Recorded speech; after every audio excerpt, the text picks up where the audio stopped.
Shalom jemaat-jemaat Tuhan yang terpilih. Saya yakin dalam keadaan apapun kita saat ini, kita masih di dalam perlindungannya Tuhan.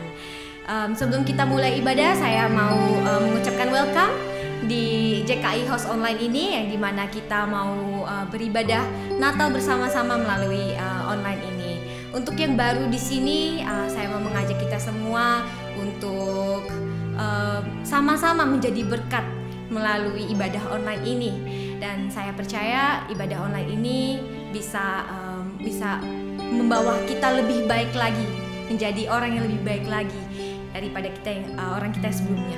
Oke, sebelumnya untuk tangan-tangan yang siap memberi, silahkan kalian mentransfer uang yang ada di layar kaca kalian.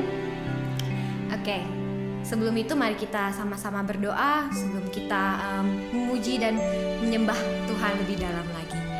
Ya Bapa, terima kasih ya Bapa untuk kesempatan yang baru ya Bapa, di mana kami semua ya Bapa masih punya kesempatan ini ya Bapa untuk beribadah Natal bersama ya Bapa. Kami bersyukur ya Bapa karena kami masih boleh ya Bapa diberikan kesempatan untuk mempermuliakan namamu ya Bapa di tengah-tengah dunia ini ya Bapa, yang dimana ya Bapa melalui ibadah online ini ya Bapa, kami mau ya Bapa sama-sama memuliakan namamu ya Bapa, dan kami siap ya Bapa untuk memuji Engkau ya Bapa. Dan kami juga ya Bapa berdoa ya Bapa untuk tangan-tangan yang mau memberi ya Bapa. Tuhan Yesus berkati ya Tuhan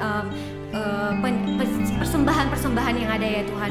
Kami percaya Tuhan, biarlah persembahan ini ya Tuhan Engkau yang pakai ya Tuhan, dan bantu mereka ya Tuhan yang telah memberi ya Tuhan maupun yang belum memberi ya Tuhan. Biarlah mereka ya Tuhan Engkau berikan damai sejahtera-Mu ya Bapa. Terpuji namamu ya Tuhan. Di dalam nama Tuhan Yesus Kristus kami siap memuji-Mu. Haleluya, amin. Mari kita sama-sama menyanyikan lagu ini, Hai Mari Berhimpun. Dan kita mau sama-sama bersukaria.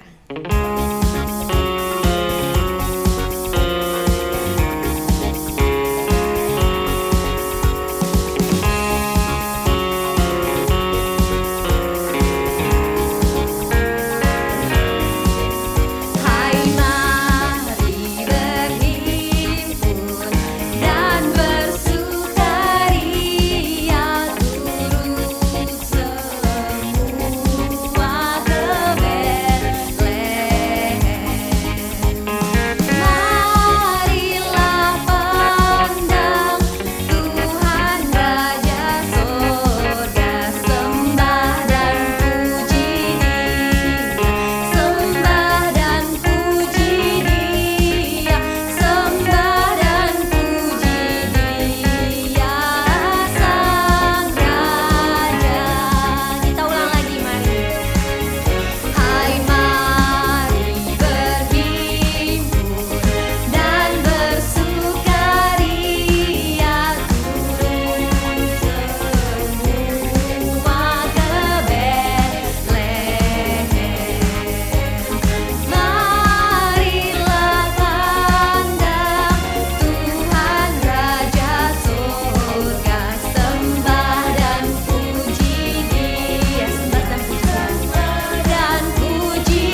mana Tuhan itu bangkit kembali dan Tuhan sayang sama kita.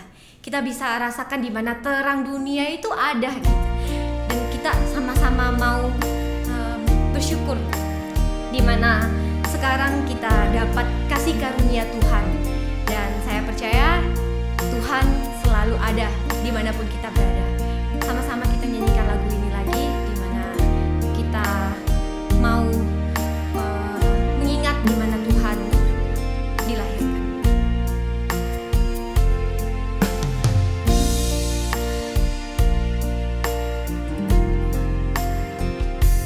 Hai kota mungil Bethlehem, betapa kau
dosa-dosa manusia ya Tuhan.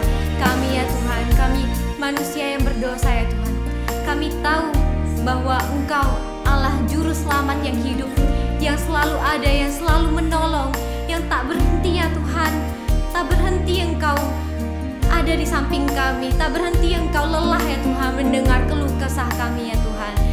Kami bersyukur ya Tuhan bahwa Engkau Tuhan yang baik, Engkau yang Tuhan selalu pengertian, di mana kami selalu berbuat dosa ya Tuhan, dan kami mau ya Tuhan kembali kepadamu ya Tuhan, dan Engkau selalu memaafkan ya Tuhan.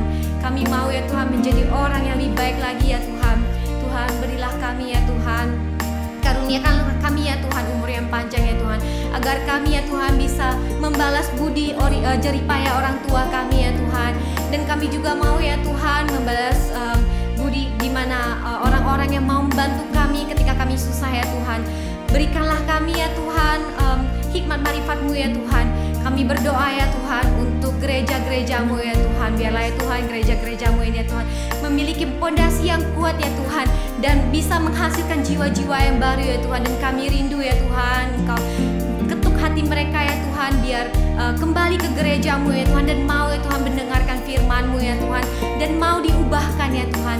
Kami berdoa ya Tuhan untuk setiap bangsa-bangsa yang ada ya Tuhan, terutama bangsa-bangsa kami ya Tuhan di Indonesia dan juga di Australia ya Tuhan. Kami serahkan bangsa-bangsa ini ya Tuhan. Biarlah ya Tuhan ke bangsa-bangsa ini ya Tuhan Engkau pakai ya Tuhan, melalui bangsa-bangsa ini Tuhan kami bisa ya Tuhan memperluas kerajaan surga-Mu ya Tuhan.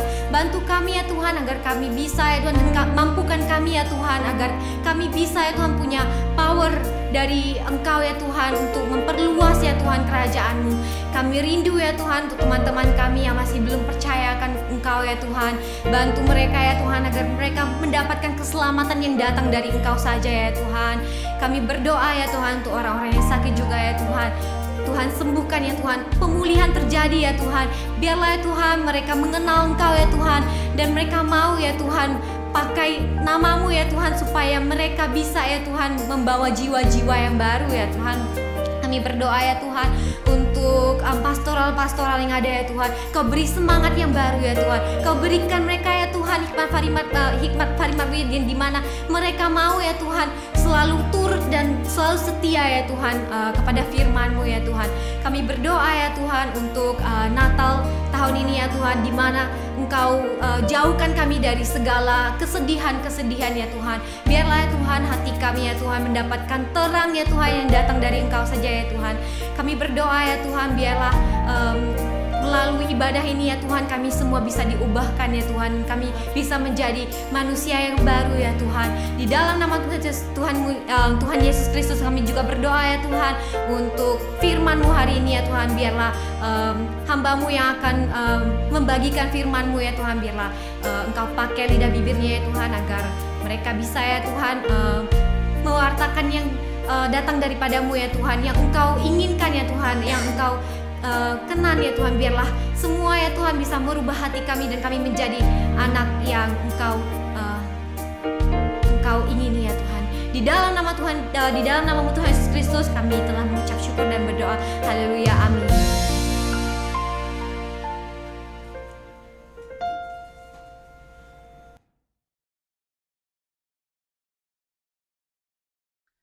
Shalom Jemaat Host yang saya kasihi, senang sekali saya bisa berjumpa kembali di momen-momen yang kita sudah mendekati suasana Natal ya. Jadi kita sangat bersuka cita, kita akan merayakan Natal. Jadi Natal itu bukan sekedar pesta hura-hura belaka ya, tetapi kita mau memperingati kelahiran Tuhan Yesus Kristus, di mana di situ adalah momen di mana Tuhan kita yang besar lahir ke dunia sebagai manusia, merendahkan dirinya untuk menyelamatkan kita. Ya, jadi kita harus menggunakan momen itu untuk memperingati betapa kebaikan Tuhan dalam hidup kita ini. Kita bisa ditebus dosa-dosa dan kesalahan kita, supaya kita bersama-sama Dia di kerajaan yang kekal. Nah, khotbah saya saat ini adalah tentang Raja Damai. Sesudah kita belajar tentang raja-raja di tahun ini, tentang kisah raja-raja, ini adalah raja yang sesungguhnya. Raja yang sesungguhnya yang akan kita belajar, yang akan kita sungguh-sungguh, yang raja yang perfect, raja yang tidak pernah bikin salah, raja yang sempurna, yaitu Tuhan Yesus Kristus, Raja Damai itu sendiri. Sebelum saya memulai, mari kita buka di dalam doa. Bapa dalam surga, terima kasih Tuhan untuk kesempatan hari ini Tuhan. Hamba boleh berkhotbah tentang Engkau ya Tuhan, Raja Damai. Raja Damai yaitu adalah Tuhan Yesus Kristus yang turun ke dunia untuk menggantikan kami orang-orang berdosa ini, supaya kami bisa berada di dalam kerajaan-Mu kelak. Berkati kami Tuhan, anak-anak-Mu Tuhan yang saat ini mendengarkan firman Tuhan, dimanapun kami berada Tuhan. Tutup bungkus kami dengan kuasa darah-Mu, biarlah benih-benih firman ini menjadi rema yang kuat di dalam hati kami ya Bapa, sehingga kami Tuhan boleh berpengharapan suatu saat nanti kami boleh berada di kerajaan-Mu bersama-sama dengan Engkau ya Tuhan. Berkati juga hamba yang akan men-sharingkan firman Tuhan hari ini, biarlah hanya perkataan yang daripada-Mu saja Tuhan yang turun dalam hidup kami ya Bapa, sehingga kami boleh mendengar firman Tuhan, firman yang Engkau taruh di dalam mulut hamba ya Bapa. Biarlah hanya kemuliaan dan hormat untuk-Mu saja ya Bapa, di dalam nama Tuhan Yesus, haleluya, amin. Jadi dari semua kisah khotbah raja-raja ya, yang paling kita tunggu-tunggu adalah Raja Damai, yaitu Tuhan Yesus Kristus ya. Jadi seperti kita ketahui, Tuhan Yesus itu kelahirannya diperingati oleh orang-orang Kristen di seluruh dunia pada tanggal 25 Desember. Tapi sebenarnya kelahirannya itu tidak di dalam Alkitab ataupun di dalam kitab para nabi tidak disebutkan spesifik tanggal tersebut. Tetapi di sini adalah sebagai simbol bahwa ada kelahiran Tuhan Yesus Kristus itu di dunia ini untuk kita. Jadi nggak muncul seperti meteor ya Tuhan Yesus itu, walaupun dia itu Tuhan. Tapi Tuhan Yesus itu lahir ke dunia melalui seorang wanita yang bernama Maria. Ya, jadi kebetulan nama saya belakangnya adalah Fani Maria. Nama sebelum menikah, tapi kadang saya masih pakai juga. Nah, Maria ini adalah wanita yang dipakai oleh Tuhan untuk melahirkan Tuhan Yesus Kristus. Jadi Tuhan Yesus Kristus ini tidak dilahirkan dari daging, tidak dilahirkan oleh pria, ya, tidak dilahirkan oleh persetubuhan pria dan wanita, tapi Tuhan Yesus ini dilahirkan oleh perawan Maria dengan perantaraan Roh Kudus. Jadi di sini di dalam Alkitab ini disebutkan bahwa sebelum Tuhan Yesus itu dilahirkan, malaikat Gabriel datang kepada Maria untuk engkau akan melahirkan seorang anak. Jadi memang Maria ini sudah dipilih. Kalau kita menjadi orang yang dipilih Tuhan, kita tentu saja menjadi orang yang sangat bangga ya, bukan saja bangga tapi merasa tersanjung gitu, kok Tuhan ada bisa memilih aku ya gitu. Padahal di seluruh dunia ini banyak gitu miliaran orang yang lebih baik dari kita ya, yang lebih mungkin lebih spesial, lebih segala-galanya, tapi Tuhan memilih kita. Nah, itulah kespesialan Tuhan. Jadi Tuhan itu tidak memilih orang-orang itu berdasarkan dari rupa, dari status ekonomi, dari status sosial, tapi Tuhan itu melihat isi hati kita gitu. Nah, jadi dengan kelahiran raja ini, yaitu Tuhan Yesus, kelahiran Raja Damai ini yang sesungguhnya, orang-orang akan diberi pengharapan baru ya. Jadi pada saat itu mereka kan menunggu-nunggu Mesias yang akan datang gitu. Dari Mesias yang akan datang ini sudah diramalkan, sudah dinubuatkan oleh nabi-nabi 2000 tahun sebelum kedatangan daripada Tuhan Yesus itu sendiri. Jadi di dalam firman Tuhan sudah dinubuatkan akan datang Raja Damai. Nah, itu raja yang kekal, raja yang sesungguhnya. Nah, akhirnya nubuatan itu tergenapi 2000 tahun kemudian dengan kelahiran Tuhan Yesus Kristus itu sendiri. Jadi sebelum Tuhan Yesus itu lahir, mari kita baca di dalam Yesaya ayat 9. Yesaya 9 ayat 5-6. Sebab seorang anak telah lahir untuk kita, seorang putra telah diberikan untuk kita, lambang pemerintahan ada di atas bahunya, dan namanya disebutkan orang, penasehat ajaib, Allah yang perkasa, Bapa yang kekal, Raja damai, besar kuasanya dan damai sejahtera tidak akan berkesudahan di atas tahta Daud dan di dalam kerajaannya. Karena ia mendasarkan dan mengokohkannya dengan keadilan dan kebenaran dari sekarang sampai selama-lamanya. Kecemburuan Tuhan semesta akan melakukan hal ini. Jadi inilah sebenarnya raja yang kita tunggu-tunggu ya. Dari sekian banyak kisah raja-raja, ini yang paling saya tunggu-tunggu. Penasihat ajaib, Allah yang perkasa, Bapa yang kekal, Raja damai, besar kuasanya. Jadi damai sejahtera tidak akan berkesudahan lagi ya. Jadi kalau dalam satu pemimpinan kerajaan kan kadang-kadang kalau lagi musimnya baik, tentu saja ada damai sejahtera. Tapi nanti kalau suatu saat ada peperangan, damai sejahtera itu hilang, ya. Jadi nggak pasti, ya. Tapi kalau dalam pemerintahan Tuhan Yesus itu, Raja damai kita sudah pasti damai sejahtera itu ada di dalam kehidupan kita. Nah, kapan sih gitu kita nih pengen nih sebagai jadi anggota ya. Jadi kita ini mau berada di dalam menjadi warga negara kerajaan ini. Sekarang ini kita sudah menjadi kerajaan, kita sudah menjadi warga negara kerajaan ini kalau kita sudah mengakui Tuhan Yesus sebagai Tuhan dan Juru Selamat dalam kehidupan kita. Jadi yang belum mengakuinya, mari kita buka hati, kita mau jadi bagian dari warga negara kerajaan Allah yang sungguh ajaib ini. Jadi ayat ini sebenarnya adalah ayat favorit ya buat orang-orang Kristen yang merayakan Natal. Ini kan raja asli kita yang kita bicarakan ya. Tapi Raja damai yang kita mengagungkan ini adalah Raja yang kekal. Ya, jadi ketika kita mengagungkan misalnya saat ini presidennya siapa, kita agung-agungkan, oh ini orangnya jujur, negara jadi maju, ini itu segala macamnya. Tapi itu hanya sementara, ya. Kadang-kadang itu hanya sementara. Tetapi kalau kita mau mengagungkan sesuatu, haruslah yang bisa kita pegang selama-lamanya. Dan kita tahu di dunia ini tidak ada yang bisa kita pegang selama-lamanya, kepemerintahannya kah, kekuasaannya kah. Walaupun seperti di negara Timur Tengah ya, di Eropa sana yang sedang berperang sekarang, itu presidennya sudah memerintah berpuluh-puluh tahun dengan pengalamannya, dengan ini, tapi tetap perang tuh, ya, tetap perang gitu. Walaupun kelihatannya dia bangsa yang besar yang memenangkan peperangan tersebut, tapi tetap aja rakyatnya tidak sejahtera. Jadi kita mau mengikuti raja yang benar.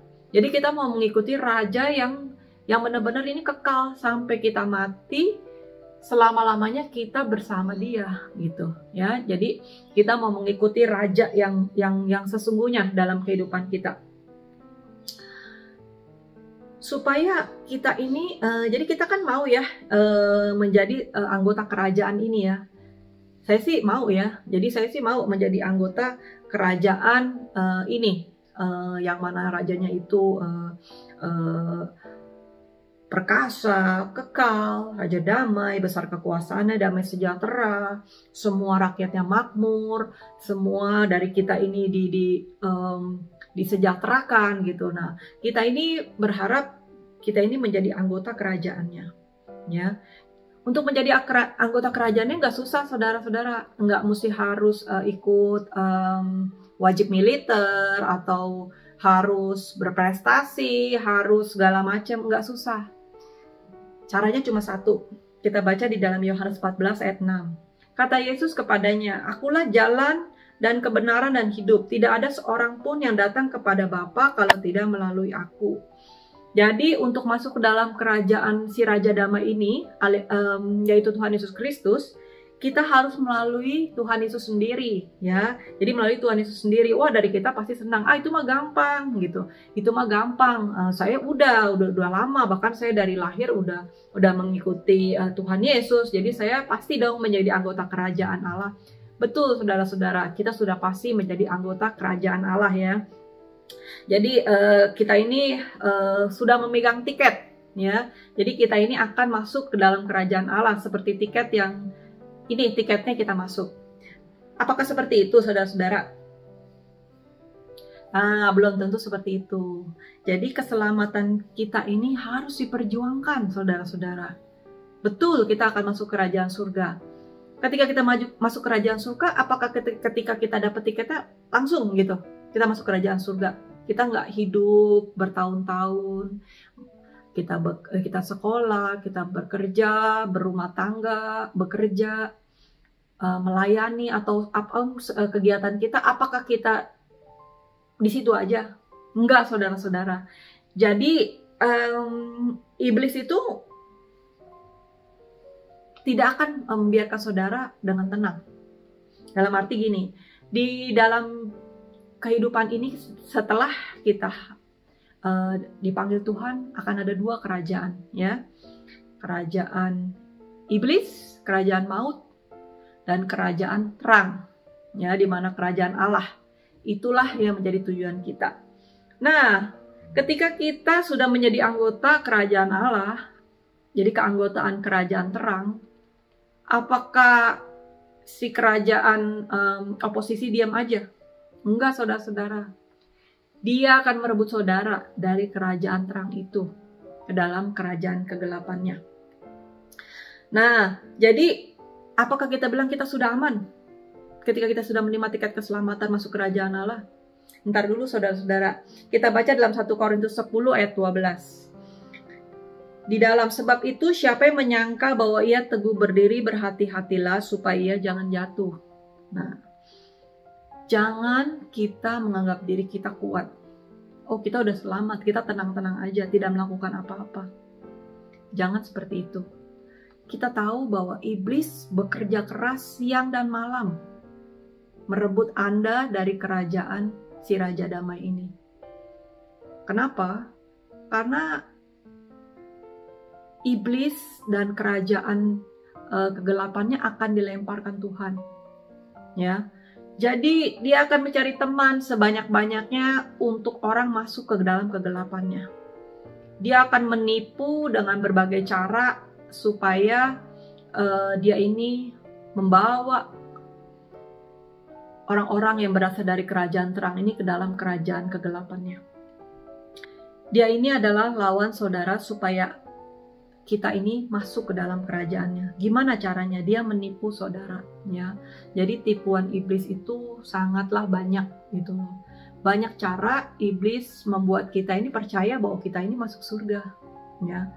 Jadi banyak pengajaran-pengajaran sesat yang mengajarkan bahwa yang penting kamu berbuat baik, ya. Jadi kamu berbuat baik.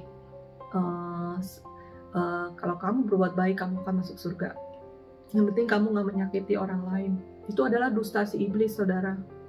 Karena firman Tuhan berkata, akulah jalan kebenaran dan hidup. Tidak seorang pun yang datang kepada Bapa kalau tidak melalui aku. Jadi kalau tidak melalui Yesus Kristus, kalau sebaik apapun Anda belum tentu masuk kerajaan surga. Itu tipu daya iblis yang paling gampang. Ya, yang paling gampang. Bahkan di dalam kehidupan orang Kristen pun dia juga masih menipu kok. Ya. Jadi asal kamu menerima Tuhan Yesus sebagai Tuhan dan Juru Selamat, kamu akan masuk kerajaan Allah. Kamu gak usah memperjuangkan perbuatanmu. Ya. Kamu gak usah memperjuangkan perbuatanmu dengan hal-hal yang kudus, dengan hal-hal yang baik. Karena ketika kamu bersalah, kamu bisa minta ampun. Jadi dalam arti kata habis kita berdosa, minta ampun. Berdosa, minta ampun. Memang itu benar, ya. Tapi apakah kita mau seperti itu? Kita habis berdosa, minta ampun. Berdosa, minta ampun. Apakah kasih karunia Tuhan masih tetap di situ terus-menerus? Memang betul, sampai hari ini kita masih melakukan itu. Tapi janganlah kita menganggap kebaikan Tuhan itu suatu keuntungan untuk berbuat dosa. Karena yang menilai hati Tuhan adalah kita. Dalam arti kata kita tidak sengaja melakukan dosa ya. Jadi kalau misalnya kita tahu itu dosa, atau kehidupan kita sehari-hari kita tidak hidup dalam dosa. Kalau kita jatuh ke dalam dosa, ya itu mungkin kita ada sedikit bisa dibilang wajar ya. Contohnya ketika kita marah gitu ya sama anak, atau marah sama suami gitu. Kita sebenarnya tidak berniat ya kan untuk marah itu, atau kita menegur si A si B, kita tidak berniat, tetapi kita jatuh, itu lain ya, itu lain hal, walaupun itu tetap berdosa di hadapan Tuhan. Tetapi yang saya maksud di sini adalah kita tahu gitu ya, maksudnya perzinahan itu berdosa gitu ya. Jadi perzinahan itu, hidup dalam dosa perzinahan adalah dosa. Jadi misalnya kita tinggal serumah dengan pasangan kita yang belum menikah gitu. Nah, kita itu tahu kita itu dosa, tapi minta ampun aja gitu. Tuhan tuh mengampuni gitu. Nanti saya ke gereja, saya minta ampun. Atau saya ini hidup dalam dosa-dosa yang saya tahu itu dosa gitu. Saya misalnya saya ini pemakai narkoba gitu, saya tahu itu dosa. Habis pakai saya berdosa, saya minta ampun. Habis pakai saya berdosa, minta ampun. Saya menganggap kemurahan Tuhan itu bisa mengampuni saya, tapi saya tidak mau berubah. Nah, itu yang menjadi kesalahan. Jadi itulah yang saya bicarakan, itu yang akan menggagalkan keselamatan kita untuk masuk kerajaan surga. Sebab kita nggak tahu, saudara-saudara, suatu saat kita bisa dipanggil Tuhan dalam keadaan kita belum minta ampun. Ya, walaupun di dunia ini kita mau hidup tuh ini ya, berbuah ya, memberikan dampak. Bagaimana kalau kita hidup dalam dosa, minta ampun, berdosa lagi, minta ampun, berdosa lagi? Apakah kita bisa menjadi contoh yang baik buat orang-orang sekeliling kita? Nggak bisa, karena kita aja sendiri masih struggle di situ gitu. Nah, di dalam kehidupan kita ini, kita sampai hari ini masih berjuang, yang berjuang dengan cinta uang, yang berjuang dengan kesombongan, yang berjuang menjadi orang yang suka bergosip gitu, menjadi orang yang suka menghina orang. Itu semua orang punya challenge ya. Jadi untuk berjuang di situ, kita suatu saat kita akan jatuh. Contohnya kita bilang, saya nggak mau sombong gitu.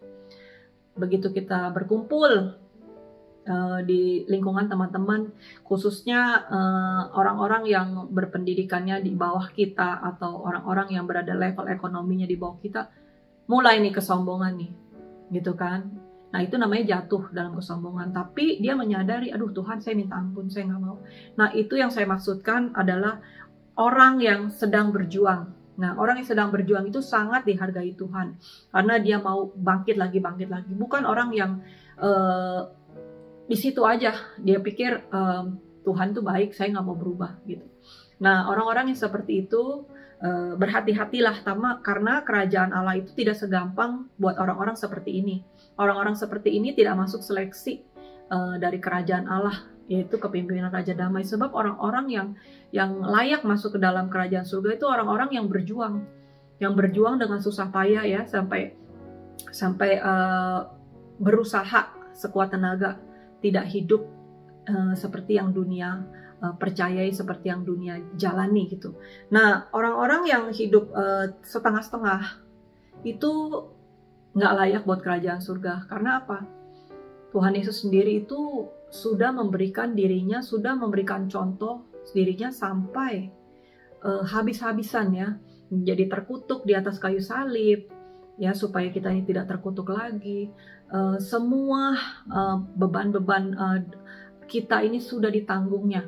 Jadi ketika kita mau masuk kerajaan surga, tapi kita nggak bisa meninggalkan dosa-dosa kita, nggak bisa meninggalkan sesuatu yang enak buat hidup kita, kedagingan kita gitu, itu lupakan. Kita nggak akan bisa masuk kerajaan Allah tanpa pengorbanan dalam hidup kita.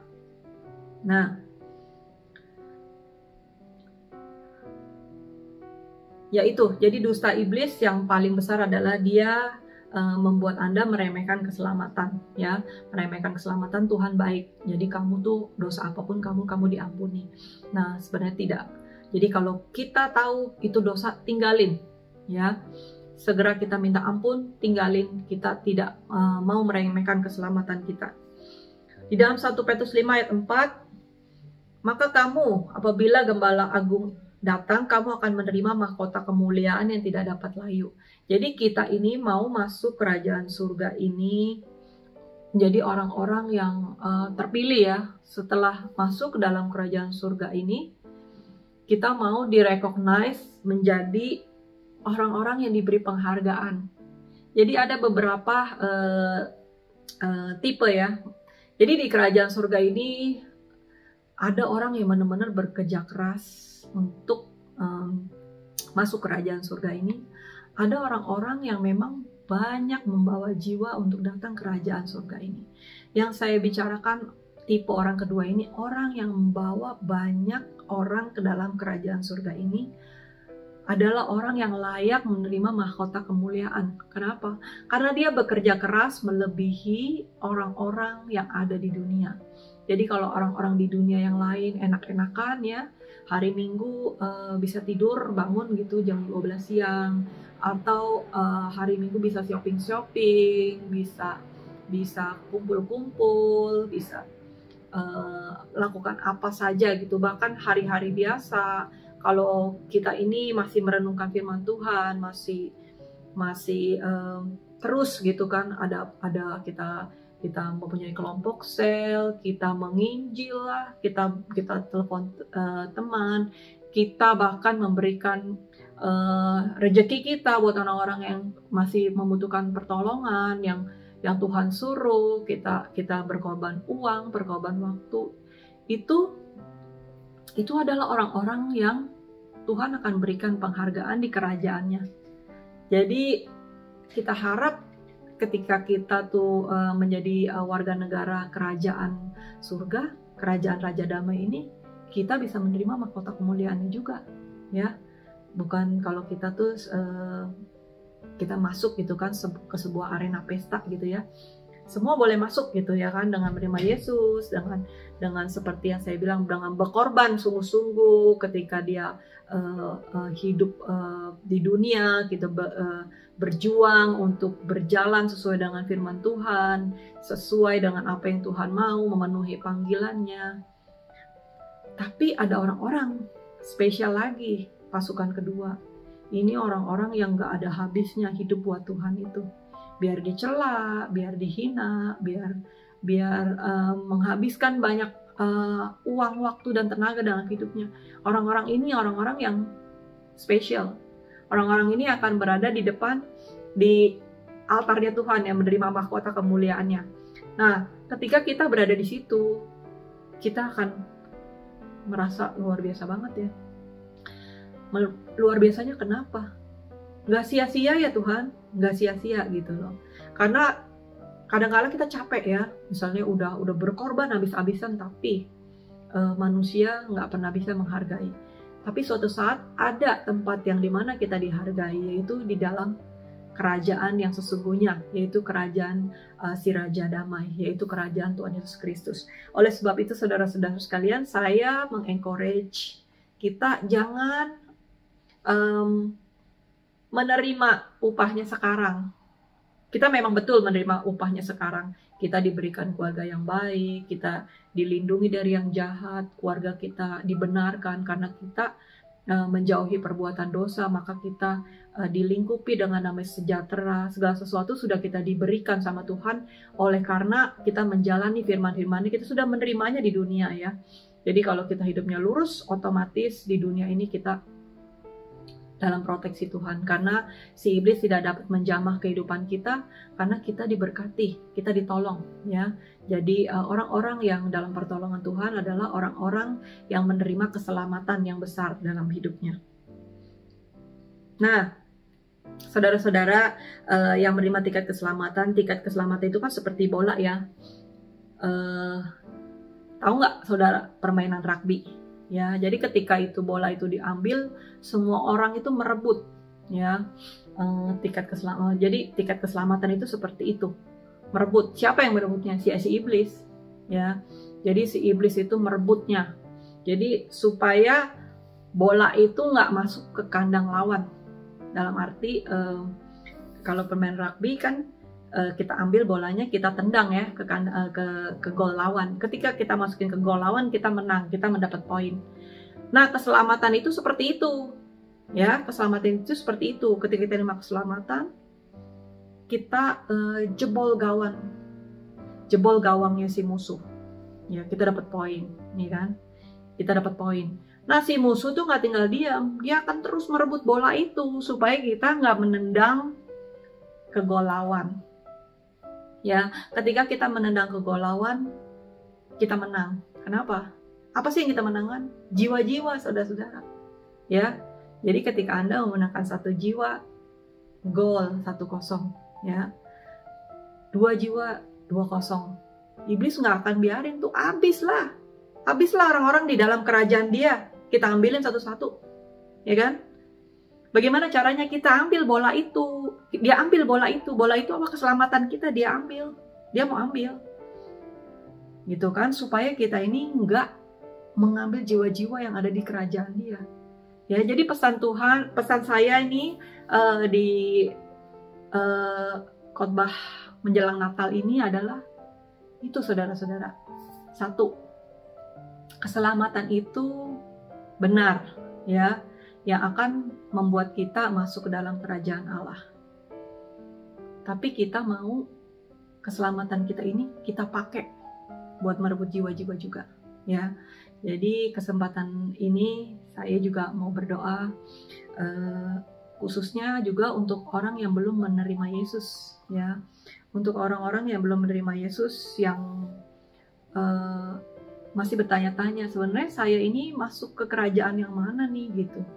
Kerajaan terangkah apa ke kerajaan gelap? Seperti firman Tuhan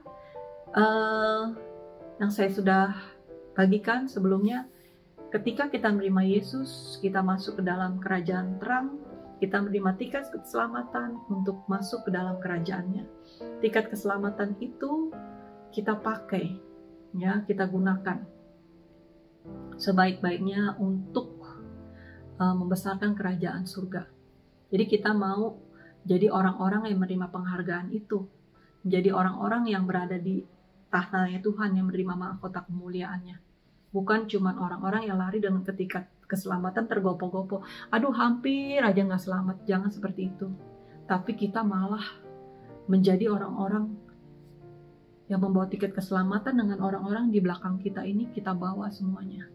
Memang nggak gampang, saudara-saudara, untuk perjuangan. Orang-orang yang berjuangan itulah yang ada di dalam kerajaan surga. Bukan orang-orang yang sekedar, aduh, untung aja saya sampai di sini, saya selamat. Bukan seperti itu, tapi orang-orang yang sudah berjuang habis-habisan, ya. Kadang-kadang sebagai hamba Tuhan nggak gampang gitu. Kita itu bisa berkata-kata, tapi di dalam hati kita ini kita bisa mengerjakannya, gitu. Itu harus menjadi sepadan dengan perkataan kita. Oleh karena itu, kita ini manusia nggak bisa tanpa pertolongan Roh Kudus. Dengan pertolongan Roh Kudus lah kita bisa menjadi warga negara kerajaan Allah. Oleh sebab itu, mari firman Tuhan saat ini saya mau berdoa buat saudara-saudara. Yang pertama, yang belum menerima Tuhan Yesus Kristus sebagai Tuhan dan Juru Selamat. Kedua adalah orang-orang yang sudah menerima tiket keselamatan tapi nggak tahu bagaimana tiket keselamatan itu dipakai. Seperti yang saya bilang, tiket keselamatan itu dipakai untuk menggolkan lawan kita, lawan kerajaan terang kita, yaitu kerajaan si iblis, kerajaan si jahat. Kita mau mengalahkan dia dengan tiket keselamatan kita, membawa jiwa sebanyak-banyaknya buat kerajaan Allah. Mari kita berdoa. Bapa dalam surga, saat ini hamba berdoa Tuhan untuk anak-anak-Mu Tuhan yang belum menerima Yesus Kristus sebagai Tuhan dan Juru Selamat, yang mereka belum tahu Tuhan kemana mereka akan pergi ya Tuhan ketika mereka meninggalkan dunia ini ya Tuhan. Saat ini kami berdoa ya Tuhan, hamba berdoa Tuhan untuk anak-anak-Mu yang belum menerima Yesus Kristus sebagai Tuhan Juru Selamat. Saat ini Tuhan boleh mengangkat tangannya dan berkata, Tuhan, aku ini anak-Mu Tuhan, aku mau menerima Yesus Kristus sebagai Tuhan dan Juru Selamatku Tuhan di dalam hidupku, sehingga aku mau menerima tiket keselamatan masuk ke dalam kerajaan surga ya Tuhan. Aku mau dipakai hidupku Tuhan, aku mau berjuang untuk hidupku Tuhan, supaya aku bisa kelak Tuhan menerima juga mahkota keselamatan ya Tuhan atas perjuanganku berada dalam kerajaan surga.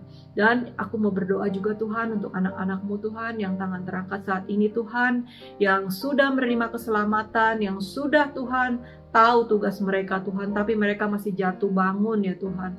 Mereka masih jatuh bangun dengan kompromi ya Tuhan, hidup di dalam dosa ya Tuhan, bahkan masih sulit melepaskan kebiasaan-kebiasaan buruk ya Tuhan. Tolong kami Tuhan, penuhi kami dengan Roh Kudus-Mu Tuhan, baptis kami dengan Roh Kudus ya Tuhan, sehingga ketika Roh Kudus Tuhan membaptis kami Tuhan, kami boleh dipenuhi dengan kuasa-Mu Tuhan, kami boleh mengalahkan Tuhan segala perbuatan dosa, kami boleh menelanjangi Tuhan segala perbuatan dosa, kami boleh meninggalkan Tuhan dosa-dosa yang mengikat kami Tuhan, sehingga kami lepas ya Tuhan. Biarlah di momen-momen Natal sebentar lagi ini Tuhan, kami boleh menikmati kemerdekaan-Mu ya Tuhan. Kami mau menikmati kemerdekaan yang daripada-Mu, di mana Engkau lahir dalam hidup kami sesungguh-sungguhnya Tuhan, supaya kami tidak main-main lagi ya Bapa. Terima kasih Bapa, di dalam nama Tuhan Yesus, haleluya, amin. Terima kasih saudara-saudari semuanya. Mari kita sambut Natal kita dengan sukacita, karena kita tahu Tuhan Yesus mati dalam kehidupan kita supaya kita bisa menjadi terang dan garam juga bagi kehidupan orang-orang sekeliling kita. God bless you, selamat hari Natal.